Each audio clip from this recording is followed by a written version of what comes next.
Alors me voilà à nouveau dans EasyPrint pour faire un test d'impression en 2 couleurs séparées. Alors pour ça, il faut évidemment avoir installé sur l'imprimante l'autre module d'impression, celui qui permet d'imprimer en 2 couleurs séparées. Je vais charger mon modèle, je vais prendre un petit panda flexible, voilà. Toujours cette espèce de bug d'affichage avec EasyPrint. Alors, je ne vous cache pas que EasyPrint n'est pas pour le moment mon slicer préféré pour utiliser cette imprimante, après quelques tests. C'est probablement un point que je peux adresser aux fabricants, c'est améliorer votre slicer. C'est pas le meilleur que j'ai vu jusque maintenant. L'imprimante en elle-même, elle est vraiment très sympathique pour ce que j'en ai vu pour le moment, et surtout pour son prix. Elle a des fonctionnalités intéressantes, mais le slicer, c'est quand même un peu une catastrophe. C'est aussi malheureusement pour le moment le seul slicer avec lequel il est possible de faire de l'impression dégradée de manière facile. On peut le faire avec Cura, on peut le faire avec Super Slicer, mais il faut aller modifier des instructions dans le J-code de démarrage. Enfin voilà, c'est pas à la portée du grand débutant. Alors pour imprimer des couleurs de manière séparée, ici j'ai pris un modèle qui est facilement divisible en parties. Il ne permet pas, et pour ça il faut utiliser Prusa Slicer qui le permet, il ne permet pas pour des couleurs séparées, de colorer des zones de votre modèle ou d'avoir une impression d'une couche d'une couleur, d'une couche d'une autre couleur. On peut le faire qu'en mode mixte gradient. Mais ici en couleurs séparées, c'est pas possible. Alors ce qu'il faut faire, c'est soit prendre plusieurs objets et puis il imprime chaque objet dans sa propre couleur, soit on prend un objet comme celui-ci, qui est facilement séparable, et alors on clique droit sur l'objet, et on fait Split Object into Parts. Mais si on fait ça, vous voyez, ça ne sert à rien, puisque j'ai un modèle flexible qui est censé s'imprimer et s'imbriquer tout en un. Donc si je colore toutes les parts, normalement, une fois que les pièces sont séparées, je choisis extrudeur 1, extrudeur 2, et en fonction des préférences des couleurs que j'aurais mis ici, voilà, je pourrais dire, quand ça bug pas, je pourrais dire quelles sont les couleurs. C'est assez compliqué. Donc, je ne vais pas aller plus loin pour essayer de vous montrer comment utiliser EasyPrint pour imprimer en couleurs séparées, parce que c'est une très mauvaise idée d'utiliser EasyPrint avec cette imprimante pour imprimer en couleurs séparées. On peut obtenir de bons résultats en utilisant Cura ou encore mieux Prusa Slicer qui lui est vraiment conçu pour ce genre de choses. Donc passons maintenant à Cura. Alors nous avons vu comment imprimer en 2 couleurs dans EasyPrint. Maintenant, comment est-ce qu'on va imprimer en 2 couleurs dans Cura? Alors Cura, contrairement à Prusa Slicer par exemple, et on verra ça tout de suite après, ne permet pas d'imprimer un objet, une partie en plusieurs couleurs. Donc, il faut que l'objet que vous voulez imprimer en 2 couleurs avec cette imprimante-ci soit divisé en parties dans Cura, et chaque partie, on associera un extrudeur qui a une couleur. C'est une autre manière de faire. J'espère que Cura améliorera à l'avenir sa gestion du multimatériel, mais pour le moment, c'est pas le cas. Alors, comment est-ce qu'on procède? On va d'abord prendre notre modèle. Ici, j'ai choisi le même petit panda. Voilà. Ce que je vais faire, c'est que je vais diviser ce modèle en parties pour pouvoir l'imprimer en plusieurs couleurs. Alors, premièrement, je vais m'assurer que le plugin Mesh Tools est activé. Il l'est chez moi. Si ce n'est pas le cas, vous utilisez le Marketplace et vous cherchez Mesh Tools et tout simplement, vous l'installez. Une fois le plugin activé, vous cliquez sur votre modèle et vous faites un clic droit. Et dans Mesh Tools, ici, le menu, vous cliquez sur Split Models into Parts. Et voilà, vous voyez ici, il m'a créé plein de petits modèles.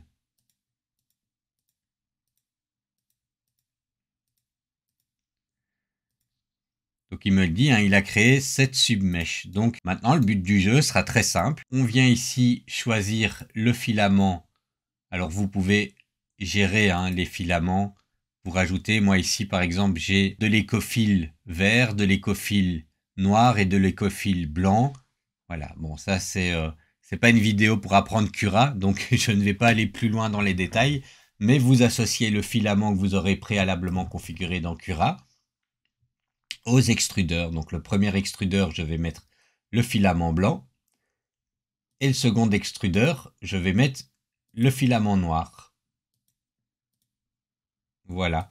Et maintenant, tout simplement, je viens choisir la couleur. Par exemple, la tête, je vais la faire en noir. Ici, je vais le faire en blanc. Et puis, je vais faire en fait une pièce sur deux comme ça. Donc, je peux appuyer sur majuscule et sélectionner une pièce sur deux et le mettre avec le deuxième extrudeur en noir. Et encore le dernier ici en noir. Donc voilà, mon petit panda devra ressembler à ceci. Une fois que c'est fait, tout simplement, je vérifie mes paramètres d'impression et j'en fais la découpe. Alors avec Prusa Slicer, il est possible d'imprimer en deux couleurs séparées, mais contrairement à Cura, on n'est pas obligé d'avoir des parties séparées où on définit l'extrudeur 1 va imprimer telle partie, l'extrudeur 2 imprimer telle partie. On peut modifier les couleurs des couches en peignant directement sur le modèle. On peut également faire, comme dans Cura, imprimer une partie séparée. Mais ici, dans Prusa Slicer, je vais tester en peignant directement sur le modèle. Je vais commencer par rajouter mon petit Flexi Panda. Ici, c'est la position de la tour de nettoyage de la buse. Donc, vous le positionnez à un endroit qui ne va pas gêner votre modèle. Alors, première chose à faire, c'est de configurer les filaments. Donc, je vais venir ici. Vous voyez, il y a le premier... ici, ça va être le réglage pour le filament du premier extrudeur. Ici, pour le filament du second extrudeur. Alors, je vais, dans le profil de base donné par le fabricant, il donne comme ça le PLA Mizar M. Je pense que ça doit correspondre au PLA qui fournit. Nous, on va rajouter un nouveau filament. Alors pour ça, simplement, je vais changer ici. Donc, je vais garder ça, mais dire que ma bobine fait 1000 grammes et qu'elle me coûte 17 € le kilo. C'est du filament Cordo. Et il est blanc. Et alors, ma première couche, je vais le mettre à 210 et mes autres couches à 205, ce qui correspond à mon filament. Et je vais venir lui donner un autre nom. Je vais l'appeler le Cordo blanc.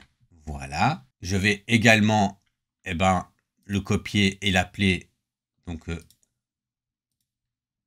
le sauvegarder et l'appeler Cordo noir. Et maintenant, vous voyez, dans ma liste de filaments, j'ai mes différents filaments. Alors je sais que le premier sera du cordeau blanc et le second sera du cordeau noir. Alors une fois que ceci est fait, on va cliquer sur peinture multimatériaux et vous voyez, j'ai mon premier extrudeur avec la peinture blanche, enfin la couleur blanche, et le second extrudeur avec la couleur noire. Alors maintenant, je peux choisir différents modes. Soit on utilise le pinceau. Et avec le pinceau, on vient choisir avec le bouton gauche la première couleur, avec le bouton droit la seconde couleur. On pourrait dire fais ceci en noir. Bon. Je pourrais faire ça, mais j'ai pas envie. On peut utiliser la fonction remplissage intelligent, ce qui vient ici surligner des zones. Et ça, c'est quand même beaucoup plus pratique. Alors imaginons, je lui veux son oreille noire et son œil noir, le premier col noir, ou plutôt on va lui faire, voilà, on va lui donner cette couleur-là, mais là on voit qu'il n'y a que la face du dessus. En fait, moi ce que je veux, c'est tout ici, toute la pièce qui est en noir. Alors, comme je veux toute la pièce en noir, ce n'est pas la fonction remplissage intelligente qui était le plus intéressant pour les parties qui vont être complètement noires, mais la pièce pot de peinture. Et vous voyez ici, si je le fais comme ça, on peut remplir beaucoup plus facilement nos parties en noir. Hop. Et je reviens avec remplissage intelligent pour uniquement, par exemple, les faces de l'oreille. Et en fait, finalement, celui-là, je vais le mettre en blanc. Et voilà, dans Prusa Slicer, c'est quand même beaucoup plus facile. Et ça permet aussi de sélectionner des zones précises. Ici, par exemple, le petit bord, hop, je peux affiner et placer du noir sur le petit bord. comme ça. Et puis sa truffe. J'ai oublié sa truffe, c'est important. Donc voilà comment est-ce qu'on procède dans Prusa Slicer. Alors, je vous ai montré les 3 logiciels. Vous faites votre choix sur la manière dont vous préférez travailler. Et voilà, et si je découpe maintenant, eh ben, il va m'imprimer normalement le panda comme ça, avec la petite tour ici de nettoyage de buse. Et évidemment, le temps d'impression est beaucoup plus long puisque il génère une couche, il va changer sa couleur, il génère une autre couche, il va changer sa couleur en nettoyant la buse à chaque fois. Donc, il y a un changement d'outil, on le voit ici, 56 changements d'outils. Et voilà, mais donc maintenant je vais lancer les 2 fichiers à l'impression et on va regarder ce que ça donne. Donc voilà, on a celui-ci qui a été fait avec Cura, hein, c'est très propre. Alors c'est la même chose, il y a moyen d'affiner encore beaucoup les réglages d'impression, mais là avec les réglages standards, on a quand même quelque chose de très, très correct, mais vous voyez avec vraiment des blocs de couleurs. Ici, alors ils sont très flexibles, ça s'est imprimé sans aucun problème. Ici avec Prusa Slicer, on voit qu'on a la différence. Là, c'est des blocs de couleurs. Ici, c'est vraiment des zones colorées. C'est vraiment lié à l'utilisation de Prusa Slicer. Alors, entre-temps, et en utilisant Prusa Slicer, j'ai imprimé d'autres modèles. Vous voyez, ce petit bougeoir en forme de chien qui s'est très très bien imprimé. Et ça a été très facile. On a également cette grenouille qui s'est imprimée. C'est également fait avec Prusa Slicer. Et ben voilà, très sympathique avec des couleurs de filaments différentes. J'avais envie de tester quelques couleurs de filaments différentes avec l'imprimante. On a ici ces petits badges, enfin ces petits badges en forme de smiley qui sont imprimés également en 2 couleurs. Donc voilà, c'est tout pour ces tests d'impression bicolore. On va passer à la conclusion.